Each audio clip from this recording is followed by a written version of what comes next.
Bom dia, alunos. A aula de hoje será sobre movimentos vegetais e fotoperiodismo, e vocês encontrarão esse assunto nas páginas 533 a 536 do livro texto, ok? Nesse primeiro slide, nós vamos recordar um tópico da aula passada, a dominância apical. E vamos fazer isso dando um exemplo bem prático. Vou contar um caso para vocês. É verdade, viu? Em 1982, quando eu comecei a namorar o meu marido, nós fomos fazer um piquenique no parque da cidade. E, apaixonados, né? Fizemos um coraçãozinho na casca de uma árvore bem pequenininha para marcar esse nosso encontro. O tempo passou, e outro dia passamos por lá. Qual não foi a nossa surpresa? Encontramos a árvore, a nossa árvore, com o nosso coração marcado. Aí eu pergunto a vocês, onde vocês acham que estava o coração? A árvore já está bem maior, lógico, né? Passados 39 anos, não se esqueçam. Será que vimos a nossa marca facilmente? Ou ela estava tão alta que nem a enxergamos? Bem, acertou quem disse que o coraçãozinho está na mesma altura na qual foi feito. Muito bem. E qual a explicação para esse fato? A explicação é exatamente a dominância apical. O que diz a dominância apical? Diz que a influência inibidora da gema apical se dá sobre a gema axilar. A gema apical, também chamada de gema terminal, se localiza no ápice do vegetal e tem como principal função gerar o crescimento vertical das plantas. Então, o eixo central da planta é dominante, cresce mais vigorosamente que os eixos que emergem dele, os ramos laterais. Isso ocorre em consequência da quantidade do hormônio auxina, que o meristema do ramo central produz, que inibe a formação de outros ramos perto do mesmo. Então, alunos, não é para sair por aí fazendo coraçãozinho nas árvores só para comprovar esse fenômeno não, tá? Mas se você um dia encontrar uma pessoa que realmente vale a pena, construam uma vida de amor e amizade com ela. Façam marcas positivas nas vidas de vocês e da outra pessoa. É muito bom. Boa sorte! E com essa imagem de amor, vamos começar a aula de hoje, ok? O crescimento de uma planta em resposta a um estímulo externo é genericamente chamado de tropismo. Os tropismos podem ser positivos quando a planta cresce em direção à fonte do estímulo, ou negativo quando o crescimento for em direção oposta à fonte do estímulo. Também podemos falar em nastismo, quando o movimento é reversível e sem deslocamento, e quando não apresentam orientação em relação ao estímulo. Esses movimentos dependem da simetria interna do órgão. Por exemplo, abertura e fechamento dos estômatos, e também algumas flores que se abrem durante o dia, não importa qual a direção do estímulo, como a planta denominada 11 horas, ou a dama da noite, que se abre durante a noite. Nós temos ainda os tactismos, que são movimentos de deslocamento de células ou organismos orientados em relação à fonte de estímulos, podendo ser positivo ou negativo. Vamos falar de cada um desses fenômenos separada e detalhadamente. Todo mundo sabe que uma planta, se for colocada em um ambiente que só é iluminado por uma fonte de luz unilateral, isto é, que só venha de um dos lados, direito ou esquerdo, essa planta vai crescer virada para o lado da luz. Muitos vão pensar que a planta está procurando a fonte luminosa porque precisa de luz para fazer fotossíntese. Mas, na verdade, o que acontece que até acaba favorecendo a planta para fazer fotossíntese, né? É que a auxina, o hormônio denominado AIA, ácido indolacético, se afasta da luz e então se concentra mais do lado que não está recebendo iluminação. E assim a planta cresce mais do lado com mais auxina e fica assim tortinha em direção à luz. Quanto mais tempo o coleóptilo ficar exposto a essa fonte luminosa unilateral, maior será a sua curvatura. Por quê? Porque mais auxina se acumulará no lado sombreado, isto é, o lado que fica sem receber a luz, o lado que fica na sombra. Por esse fenômeno é que as plantas crescem em linha reta verticalmente. Por quê? Porque geralmente as plantas recebem luz solar de todos os lados, ou melhor, do lado direito, do lado esquerdo e também do lado de cima, ao meio-dia. Então, durante o dia, ela recebe de manhã luz solar de um lado, ao meio-dia ela recebe luz solar bem no ápice e durante a tarde ela recebe luz solar do outro lado. Então vamos ver os tipos de tropismo que são irreversíveis e sempre orientados por um estímulo externo. Vamos ver agora os 4 tipos de tropismo. Primeiro é o fototropismo, quando o estímulo é a luz, o próprio nome está dizendo, fototropismo, estímulo, luz. A luminosidade exerce grande influência sobre o crescimento do caule.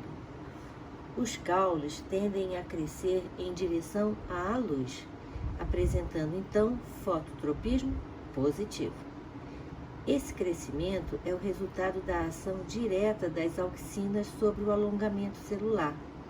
Já a raiz tem fototropismo negativo, como mostra esse esquema. Vejam que na presença de luz vinda do Sol, vinda somente de um lado, a auxina se acumula do lado oposto, que está sem receber luz. Aí acontece das células do caule, onde a auxina se acumulou, crescerem mais do que as que estão com bem menos auxina, porque estão recebendo mais luz. E aí o caule crescerá virado para a fonte luminosa, isso é, fototropismo positivo. No caso da raiz, acontece exatamente o inverso. Porque a raiz, tendo fototropismo negativo, vai crescer na direção oposta à fonte luminosa. A sensibilidade das células às auxinas varia nas diferentes partes da planta. Enquanto o caule é menos sensível à luz, a raiz é muito mais. Por isso, uma concentração de auxina que induz o crescimento ótimo do caule tem efeito fortemente inibidor sobre o crescimento da raiz. Por outro lado, concentrações de auxina ótima para o crescimento da raiz são insuficientes para produzir efeito no caule. Próximo tropismo que nós vamos ver, geotropismo. No geotropismo, o estímulo é a gravidade do planeta Terra. Outro fator que influencia o crescimento das plantas é a força da gravidade da Terra. As raízes crescem em direção ao solo. Apresentam, portanto, geotropismo positivo, que também é chamado de gravitrotropismo positivo. Os caules, por outro lado, apresentam geotropismo negativo, pois crescem em sentido oposto ao da força gravitacional. Experimentos mostram que as auxinas também estão envolvidas neste fenômeno. Por exemplo, quando colocamos uma planta na posição horizontal, assim de ladinho, as auxinas produzidas pela gema apical do caule migram para a região voltada para o solo, o que faz com que as células desse lado se alonguem mais do que as células do lado oposto. Com isso, o caule se curva para cima. Na raiz, o aumento de auxina no lado voltado para baixo inibe o alongamento celular e são as células do outro lado que se alongam mais, o que faz com que a raiz se curve para baixo. Então, concluindo, o caule tem geotropismo negativo, contra o estímulo, e a raiz tem geotropismo positivo, isso é, a favor do estímulo. Certamente vocês já viram algum jardim que está assim numa ladeira, num tipo de terreno que não é horizontal, né? Num terreno inclinado. E as plantas crescem perpendiculares ao solo? Não. Elas crescem sempre perpendicular ao centro da Terra, do planeta Terra, graças então ao geotropismo. A planta não vai crescer perpendicular ao solo. Outro tropismo, tigmotropismo. Nesse caso, é quando acontece o estímulo, é um estímulo mecânico. Certas plantas podem crescer ao entrar em contato com um objeto. Esse fenômeno é conhecido como tigmotropismo. É o caso de caules volúveis de certas plantas trepadeiras e também o caso das chamadas gavinhas, que são estruturas que se enrolam sobre diversos tipos de suportes. A resposta pode ser rápida. Uma gavinha pode se enrolar em torno de um suporte por uma ou mais vezes e assim as células que entram em contato se encurtam ligeiramente e aquelas do outro lado se alongam. O mecanismo proposto é de que no lado tocado, cessa o crescimento, o que continua no lado oposto, fazendo com que a gavinha se enrole em torno do objeto tocado.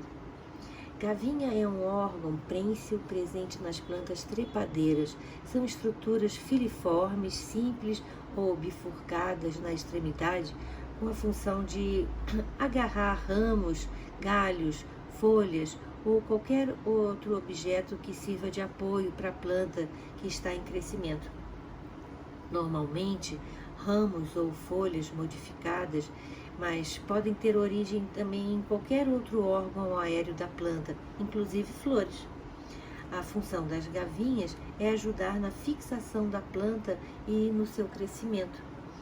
O enrolamento típico das gavinhas se dá pela inibição do crescimento da área em contato com o objeto estranho, enquanto o outro lado do órgão é estimulado a crescer normalmente, de forma que a gavinha é forçada a curvar-se em volta do aparato, agarrando-o.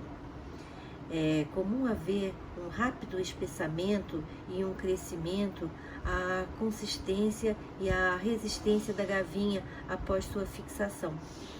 Na espécie conhecida vulgarmente como unha de gato, as gavinhas são curtas e rígidas como espinhos e se engancham sobre as irregularidades da superfície de troncos e de paredes. Essa planta é medicinal e pode ser usada no tratamento de infecções e para melhorar a atividade do sistema imune, mas lógico, sempre com orientação médica, ok? Os registros mais antigos do uso dessa planta é que os incas foram os primeiros a isolar os princípios ativos, que essa planta é nativa da América Central e América do Sul. Quimiotropismo, quando o estímulo é uma substância química. O quimiotropismo é o crescimento de organismos como bactérias e plantas cujo estímulo é químico e de fora do organismo ou de parte do organismo. Um exemplo de quimiotropismo pode ser visto durante o crescimento do tubo polínico, onde o crescimento é sempre em direção aos óvulos. Também pode ser escrito que a conversão da flor em fruto é um exemplo de quimiotropismo. A fertilização das flores pelo pólen é conseguida porque os ovários liberam substâncias químicas que produzem uma resposta quimiotrófica positiva do tubo polínico em desenvolvimento. Um outro exemplo vemos nas raízes, que crescem em direção a minerais úteis, exibindo então quimiotropismo positivos. As raízes crescem com a intenção de sugar esses minerais que fazem parte da seiva bruta, junto com a água, que estão no solo. Agora nós vamos falar de um outro fenômeno, o nastismo. O nastismo é reversível e acontece sem o deslocamento da planta, e ele é desencadeado por estímulos do ambiente, porém não são orientados por eles. Vamos ver o exemplo das folhas da mimosa pudica, que é popularmente conhecido como sensitiva ou dormideira.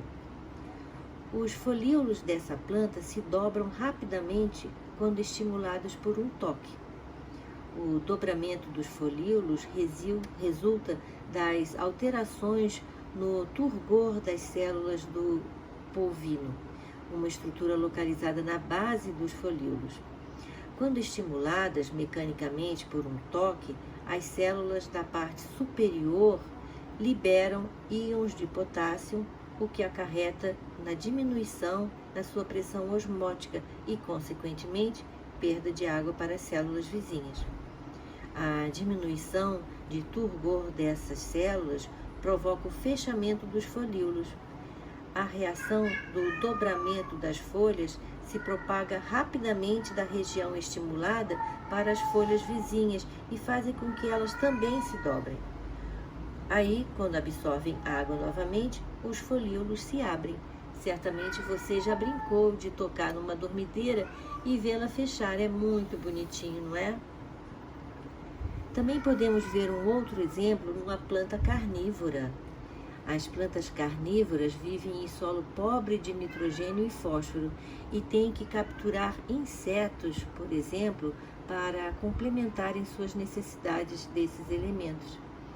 Essa digestão pode durar até 12 dias, dependendo da espécie e do tamanho da planta e também do tamanho da presa. Mas não pense em fazer brincadeiras com uma planta carnívora, jogando pedras para ela, porque elas percebem quando capturam algo que não é um alimento e expelem o corpo estranho. Assim também como ao terminarem a refeição, elas também colocam para fora o que não foi digerido. A digestão começa já na captura. Quando ela captura um inseto, o inseto vai bater suas asas, vai mexer suas perninhas, e a luta desse animal para se livrar da armadilha vai estimular a produção das enzimas que irão acabar com ele. O homem não faz parte de sua dieta, tá? Então, se vocês colocarem o dedo nas folhas de uma planta carnívora, ela não vai se fechar e vai se abrir em seguida. Diferente do que se vê em filmes como Viagem ao Centro da Terra, elas não vão te atacar, muito menos te devorar. Um outro exemplo de nastismo é o fechamento dos estômatos. No nastismo, não importa de que direção venha o estímulo, a planta sempre fará o mesmo movimento.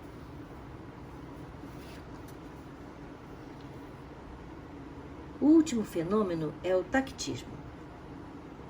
São movimentos com deslocamento e orientados por estímulos externos. São exemplos de tactismo o deslocamento dos cloroplastos dentro de uma célula vegetal em direção à luz, quando falamos de fototactismo positivo.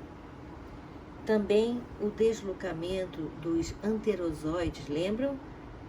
Os gametas masculinos nas plantas, das briófitas e pteridófitas? Pois é, o deslocamento dos anterozoides em meio líquido, que eles vão se aproximar da oosfera, que libera substâncias químicas atrativas e o movimento das moléculas de auxina no interior da planta, no sentido da face menos iluminada do caule, são exemplos, então, de fototactismo negativo. Então, concluindo, classificamos 3 categorias de movimentos vegetais. Os tropismos, quando falamos de movimento sem deslocamento, movimentos irreversíveis. Nastismo, quando os movimentos são sem deslocamento, porém reversíveis. E falamos em tactismo, quando os movimentos têm deslocamento, ok? Vamos ver agora o assunto fitocromo e desenvolvimento. A capacidade das plantas responderem a estímulos luminosos está relacionado com uma proteína denominada fitocromo, que está presente nas suas células. O fitocromo é um pigmento proteico de coloração azul esverdeado que participa na fisiologia das plantas em resposta a fenômenos periódicos de luminosidade responsável por inúmeros processos de desenvolvimento. Essa substância tem 2 formas possíveis: o fitocromo R inativo e o fitocromo F ativo. Ambos se encontram dissolvidos no hialoplasma das células vegetais, captando específicos comprimentos de onda provenientes da luz solar. Conforme o período do dia, isto é, conforme a claridade diária, esses 2 tipos podem se converter um no outro de forma recíproca, de acordo com a absorção do comprimento de onda que compreende a frequência da cor vermelha. Assim, durante o dia, as plantas captam o comprimento de onda vermelho curto, transformando o fitocromo R em F, como também o comprimento de onda vermelho longo, em menor escala, invertindo o fitocromo F em R. À medida que a variação da luminosidade diária reduz, no ponto final da tarde, as plantas passam a captar com maior intensidade o comprimento de onda vermelho longo, concentrando mais fitocromo R do que F. Essa ação de inativação se mantém no escuro, isso é, durante a noite. Portanto, a percepção dessa oscilação induz os vegetais a comportamentos orgânicos combinados ao fotoperíodo que falaremos no próximo slide. Vejam aqui a escala de espectro visível da luz, que varia de 400 nanômetros a 700 nanômetros. Espectro visível é a porção do espectro eletromagnético cuja radiação é composta por fótons capazes de sensibilizar o olho humano de uma pessoa normal. Para cada comprimento de onda pertencente à faixa de luz visível, encontra-se associado à percepção de uma cor, como certamente vocês já estudaram em física, em óptica. Algumas curiosidades. Cachorros e gatos não veem todas as cores que nós vemos. As cobras veem o infravermelho e as abelhas o ultravioleta, faixas que os humanos não veem. Mas isso não é assunto da aula de hoje. Estou me perdendo. Então, voltando, vamos ver o que é estiolamento. Estiolamento é o crescimento que ocorre na ausência de luz, enquanto a planta jovem está sobre o solo.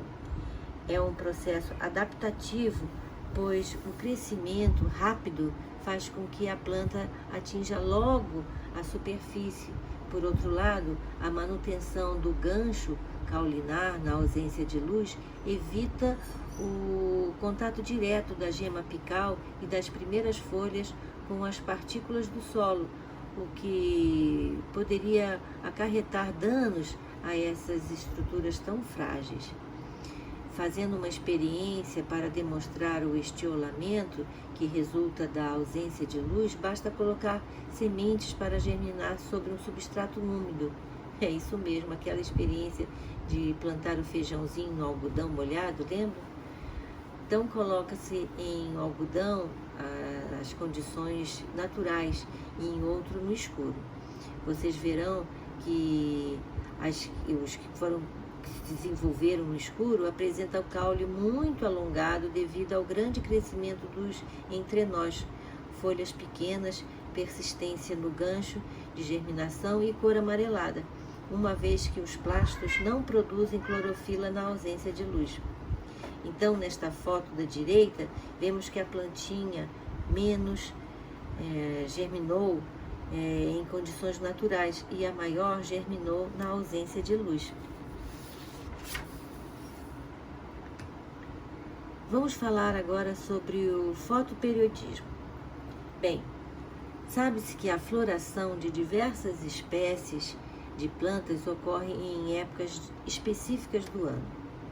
Mas como é que as plantas sabem a época em que devem florescer?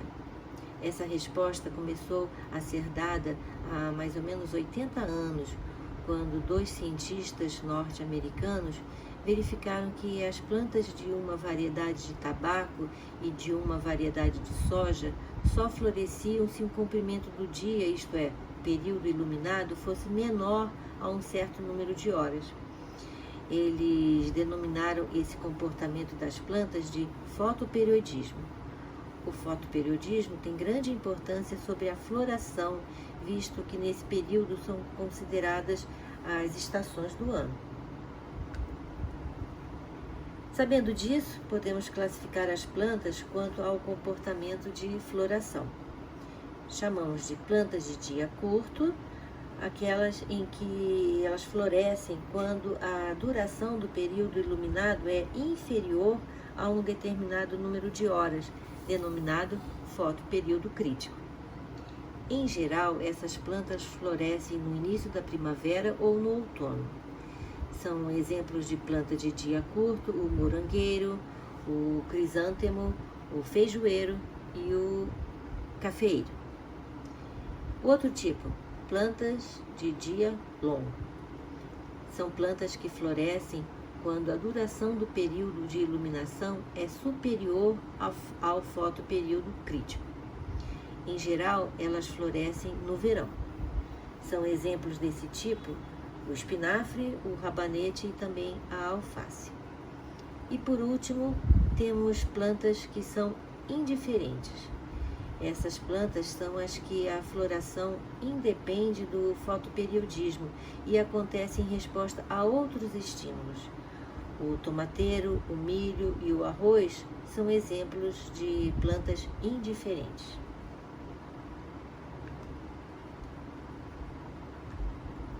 Hoje se sabe que não é realmente o período de iluminação que importa no fotoperíodo, mas o período contínuo de escuridão em relação ao período iluminado. Assim, as plantas de dias curtos deveriam ser chamadas plantas de noites longas, e as plantas de dias longos deveriam ser chamadas de plantas de noites curtas. E qual a importância desse conhecimento? Os produtores comerciais aproveitam dos avanços da botânica em seus negócios. Por exemplo, logo após essa descoberta, os cultivadores de crisântemos, uma espécie de dia curto, passaram a atrasar a floração de suas plantas, aumentando o comprimento do dia em estufas com iluminação artificial, e com isso passaram a obter flores em qualquer época do ano.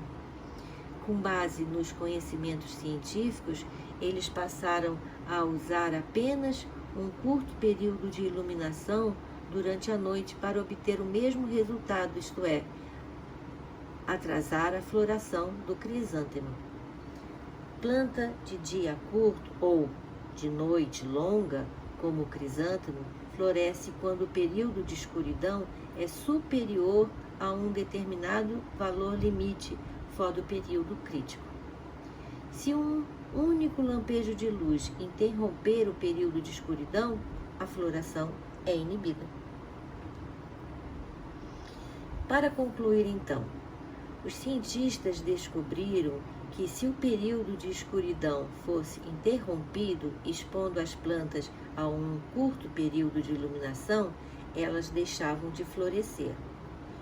Interromper o período de iluminação, por outro lado, não teve nenhum efeito sobre a floração. Assim, plantas de dia curto deveriam ser chamadas de plantas de noites longas.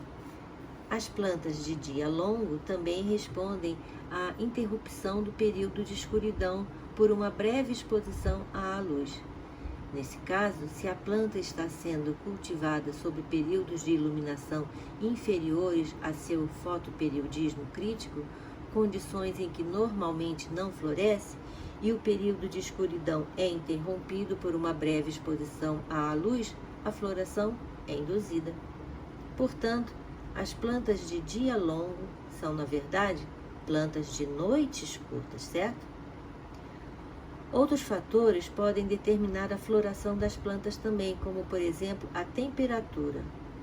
Essa necessidade de frio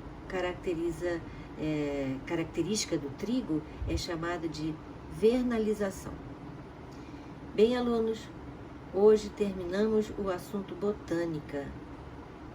Teremos outras aulas, porém somente de revisão, não mais de assunto novo de botânica.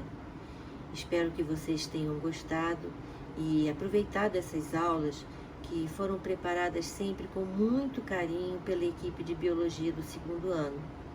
Nós sabemos que são muitos termos novos, muitos conceitos novos, não é um assunto que todo mundo gosta, mas por isso eu sempre digo, é uma construção do conhecimento. Começou lá com as características dos vegetais, depois estudamos briófitas, depois pteridófitas, depois gimnospermas e, por fim, angiospermas, com as características de flores e frutos, e depois estudamos fisiologia vegetal.